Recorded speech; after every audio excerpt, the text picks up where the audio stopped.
என் உமிழ் நீரையும் தமிழ் நீராய் சிறக்கச் செய்த என் அன்னை தமிழை வணங்கி அவையோருக்கும் சபையோருக்கும் என் பணிவான வணக்கத்தை தெரிவித்துக் கொண்டு என் உரையை துவங்குகிறேன்.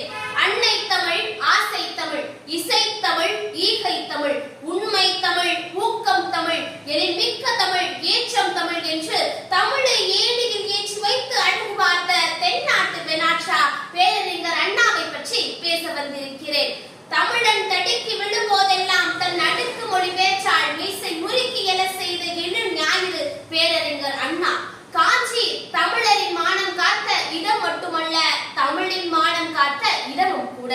1909ஆம் ஆண்டு செப்டம்பர் மாதம் 15ஆம் தேதி ஒரு எளிய நெசவாளர் குடும்பத்தில் அண்ணா பிறந்த போது அது அடுத்த தெருவுக்கு கூட செய்தி இல்லை. நடராஜன், பங்காரு அம்மாள் இணையருக்கு ஒரு மகன், அவ்வளவுதான். ஆனால் அவர் 1969ஆம் ஆண்டு இறந்த போது அது பல கோடி மக்களுக்கு பெரும் துயரம். அண்ணா அரசியல்வாதி மட்டுமல்ல, அவர் அறிவுலக மேதை. அவர் பேச்சிலே எதுகை மோனை மட்டுமல்ல, இயங்குணயங்களும் நாட்டியமாடும். அவர் பேச்சிலே இனிமை, எளிமை, கருத்து செறிவு துள்ளி விளையாடும். சமூக நீதி, மொழி உரிமை, மாநில உரிமை ஆகியவற்றின் சிந்தனையாளர். அந்த சிந்தனையை வெற்றிகரமாக அரசியல்படுத்தியவர். அவற்றை அரசியல்படுத்துவதற்காக நாடகம், சினிமா, நூல், பத்திரிகை என்ற எல்லா ஊடகங்களையும் கையில் எடுத்து அந்த ஊடகங்களுக்கு புது பொலிவும் புது தோற்றமும் தந்தவர் பேரறிஞர் அண்ணா. 1939 தொடக்கத்திலும் அதற்கு பின்பும் தமிழ் மொழி அழியும் நிலை ஏற்பட்ட போது மொழி பிழைத்தால் தான் இனம் பிழைக்கும், நாமும் தலை நிமிர்ந்து வாழ முடியும் என்று தமிழ் சமூகத்தை நோக்கி அறைகூவல் விடுத்தவர் பேரறிஞர் அண்ணா.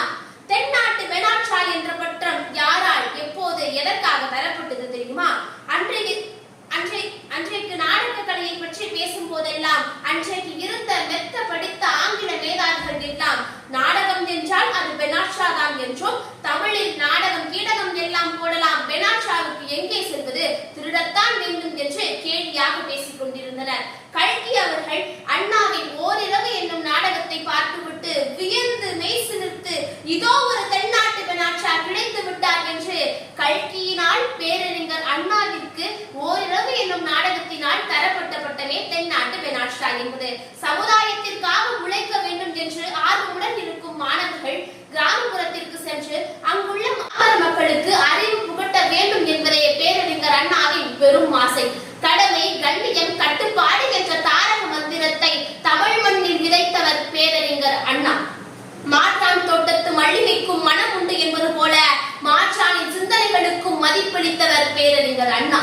கத்தியை தீட்டாதே, உந்தன் புத்தியை தீட்டு, வன்முறை இரு பக்கமும் கூர்வுள்ள கத்தை என்றும், எதையும் தாங்கும் இதயம் வேண்டும் என்றும், சட்டம் ஒரு இருட்டரை, அதில் வழக்கறிஞர் வாதம் ஒரு விளக்கு என்றும், மக்களின் மதியை கெடுக்கும் ஏடுகள் நமக்கு தேவையில்லை, தமிழரின் தன்மானத்தை தூண்டி எழுப்பும் ஏடுகள் தேவை என்றும், அறிவாளும் மாற்றலாளும் ஆகாத காரியமில்லை, அறிவும் மாற்றலும் சேர்ந்தால் வெற்றி நிச்சயம் என்றும், நடந்தவை நடந்தவையாக இருக்கட்டும், இனி நடப்பவை நல்லவையாக இருக்கட்டும் என்ற பொன்மொழிகளை சொன்னவர் பேரறிஞர் அண்ணா.